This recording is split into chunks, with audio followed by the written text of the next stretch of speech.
கடினமா இருக்கவே இருக்காது. மூணாவது அவர் சொல்றாரு, முழு இருதயத்தோடு, முழு ஆவியோடு, முழு ஆத்மாவோடு நீ என்னிடத்துல என்ன செய்ய வேண்டும்?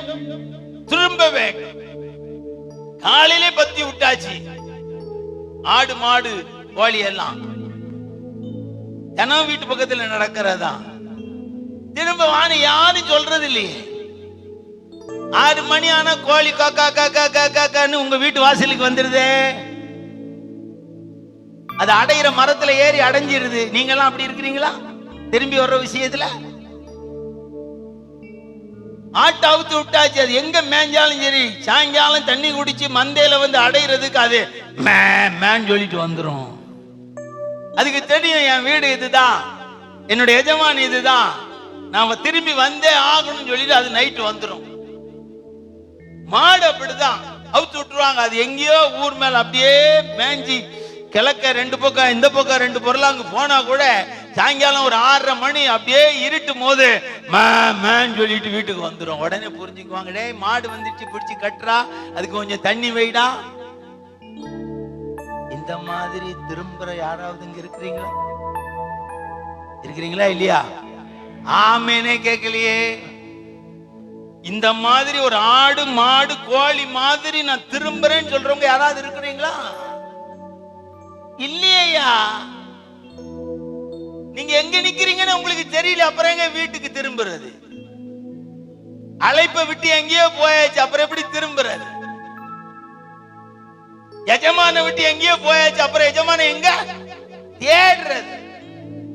ஒவ்வொரு வார்த்தைகளுக்கும் பெரிய டிக்ஷனரி எழுதலாம். பைபிள் சாதாரணமான ஒண்ணு இல்லை. இன்னைக்கு அதை சம்பாதிக்கிற ஒரு புத்தகமா மாத்திட்டோம். இதை சம்பாத்தியத்துக்குரிய ஒரு இன்வெஸ்ட்மெண்டா மாத்திட்டோம். அதனாலதான் அது ஒழுங்கா பேச வேண்டியவங்க கிட்ட இருந்து பேச மாட்டேங்குது. இதை சம்பாத்தியத்துக்குரிய ஒரு இன்ஸ்ட்ருமெண்டா நீங்க உபயோகப்படுத்துறதை நிறுத்துங்க. உங்க வாயில இருந்து அது பேசிக்கிட்டே இருக்கும்.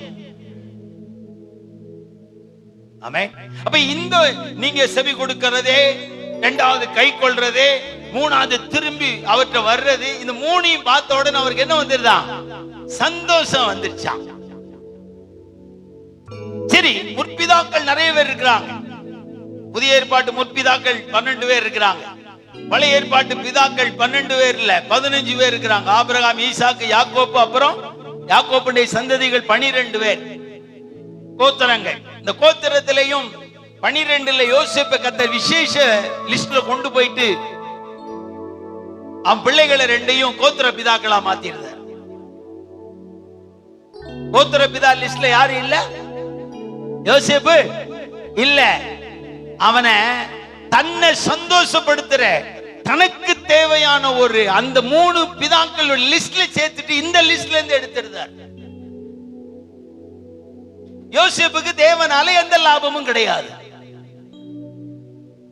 யோசேப்புக்கு தேவனால எந்த லாபமும் கிடையாது. ஏன்னா ஈசாக்கு, ஆபிரகாம், ஈசாக்கு, யாக்கோபு இந்த லிஸ்ட்ல இவனை கொண்டு வந்து சேர்த்திருந்தார். அஸ்திவார லிஸ்ட்ல சேர்த்திருந்தார். எனக்காக நீ உபயோகப்பட வேண்டும்.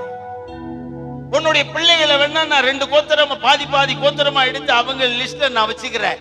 அவங்களுக்கு உனக்கு கொடுக்க வேண்டிய கணத்தை கொடுத்து அவங்கள பாத்துக்கிறேன். நீ எனக்காக வந்துரு அப்படின்னு சொல்லிட்டு இவனை ஸ்பெஷல் கோட்டால யோசேப்பை கர்த்தர் தன்னுடைய பிதாக்கள் லிஸ்ட்ல கொண்டு போயிருந்தார். அதனாலதான் ஆபிரகாமின் தேவன், ஈசாக்கின் தேவன், யாக்கோபின் தேவன் சொல்ற அதே தேவன் யோசேப்பின் தேவன் சொல்லியிருப்பார். ரூபனின் தேவன் எங்கேயா சொல்லியிருக்கிறாரா? 12 கோத்திர பிதாக்களின் தேவன் எங்கேயா சொல்லியிருக்கிறாரா?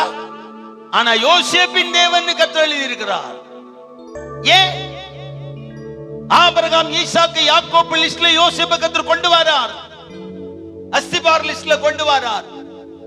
அப்ப இந்த யோசேப்பு நிமித்தம் தேவன் எப்படி சந்தோஷப்பட்டிருப்பார், அதான் உங்களுக்கு சொல்லணும்னு ஆண்டவர் சொன்னார். என் முற்பிதாவாகிய யோசேப்பின் நிமித்தம் எனக்கு எப்படி சந்தோஷம் கிடைத்தது, நீ அதை அவர்களுக்கு சொல்லு. அவன் எப்படி எனக்கு செவி கொடுத்தான், எப்படி கை கொண்டான், எப்படி என்னிடத்துல திரும்பி வந்தான், அதனால நான் அவனுக்கு என்ன செய்தேன், அவன் நிமித்தம் நான் எப்படி சந்தோஷத்தை அனுபவித்தேன் என்று சொல்லுன்னு அழகா ஒரு வார்த்தையை 5-6 விஷயத்தை கர்த்தர் சொன்னார். முதலாவது, கர்த்தர் யோசேப்பின் நிமித்தம் கர்த்தர் சந்தோஷப்பட்ட முதல் சம்பவம். இப்போ திரும்பவும் நான் சந்தோஷமா இருக்கணும்னு விரும்புறேன்னு சொன்னார் இல்லையா, அதுக்கு ஒரே ஒரு எக்ஸாம்பிள் உங்களுக்கு நான் சொல்லி முடிக்கிறேன். கல்யாணம் பண்ணும் போது புருஷன் மனைவி 2 பேருடைய சந்தோஷம் திரும்ப என்னைக்காவது கிடைச்சிருக்கா? கிடைச்சிருக்கா? கல்யாணம் பண்ணி நீங்க ஆரம்பத்துல வாழ்ந்தீங்க இல்லையா ஒரு வாழ்க்கை, அந்த மாதிரி சந்தோஷம் அதுக்கப்புறம் என்னைக்காவது கிடைச்சிருக்கா? உடல் சம்பந்தப்பட்ட விஷயத்துக்கு போயிடாதீங்க உடனே. நம்ம ஆளுங்க உடனே அங்க போயிருவாங்க. அந்த விஷயத்தை சொல்லல. கல்யாணம் பண்ண உடனே உங்களுக்கு ஒரு கிடைச்சிருக்க ஒரு சந்தோஷம். ரூத்துன்னா அந்த அம்மா, ரூத் அம்மாவே நின்றுப்பாங்க. அந்த கல்யாணம் ஆன புதுசுல உங்க மனைவி உங்களுக்கு கீழ்ப்படிஞ்சது, உங்களை நேசித்தது, உங்களை கட்டி தழுவினது, உங்களுக்கு முத்தம் கொடுத்தது, உங்களை வெக்கப்பட வைத்ததும், உங்களை கூச்சப்பட வைத்ததெல்லாம் இப்ப வருதா? வருதா? இனி உங்களே எடுத்துக்குவோம். உங்க புருஷமாரெல்லாம் மனைவி கல்யாணம் ஆன புதுசுல அவங்களுக்கு ஒரு கூச்சத்தை உருவாக்குனீங்க, ஒரு வெட்கத்தை உருவாக்குனீங்க, ஒரு தலைக்குடிவை உருவாக்கி மகிழ்ந்தீங்க. இதெல்லாம் இப்ப வருதா? இது வரணும். அதான் குடும்பம்.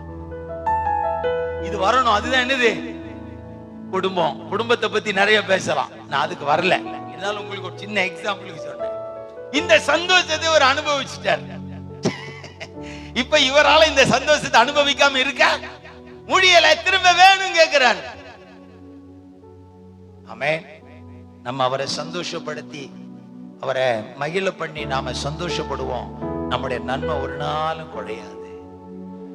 அவரை சந்தோஷப்படுத்தினா உங்களுக்கு கிடைக்கிற நன்மை ஒரு நாளும் குறையாது. நான் ஆண்டவரை வாலிபனாய் ஊழியத்துக்கு அழைக்கப்பட்ட நாட்களிலிருந்து சந்தோஷப்படுத்த ஆசைப்படுகிறேன். ஊழியத்தில் 36 ஆண்டுகள் ஆயிற்று. ஒரு நன்மையும் எனக்கு குறைவுபடவில்லை. ஒருத்தரையும் சார்ந்து வாழ வேண்டிய அவசியம் எனக்கு இல்லை. ஒருத்தட்டி கேட்டு வாங்க வேண்டிய அவசியம் இல்லை. என்னுடைய தேவைகளை யாரிடத்திலும் சொல்ல வேண்டிய அவசியம் இல்லை. 36 ஆண்டுகள் என்னுடைய நன்மையின் செக்யூரிட்டி தேவன் தான். என்னுடைய பண்டக சாலையின் கணக்காளி தேவன் தான். என்னுடைய ஸ்டோர் ரூம்ல எனக்கு தர வேண்டியது தரக்கூடிய எல்லாவற்றையும் கணக்கு பார்க்கிறது யார் தான்? அவர் தான். காரணம், நான் தேவனை சந்தோஷப்படுத்துவதற்கு என் சாவுகிற வரைக்கும் நான் அதை அவருக்கு என்று ஒப்பு கொடுத்திருக்கிறேன். அவர் சந்தோஷப்படுவாரானால் எதையும் செய்ய நான் ரெடி என்று சொல்லி இருக்கிறேன். நான் அவரை எப்படியெல்லாம் சந்தோஷப்படுத்தணும்னு அவர் நியமிக்கிற பாதைகளில் அவரை சந்தோஷப்படுத்துகிறேன். நான் ஒரு பாதை வகுக்கவில்லை.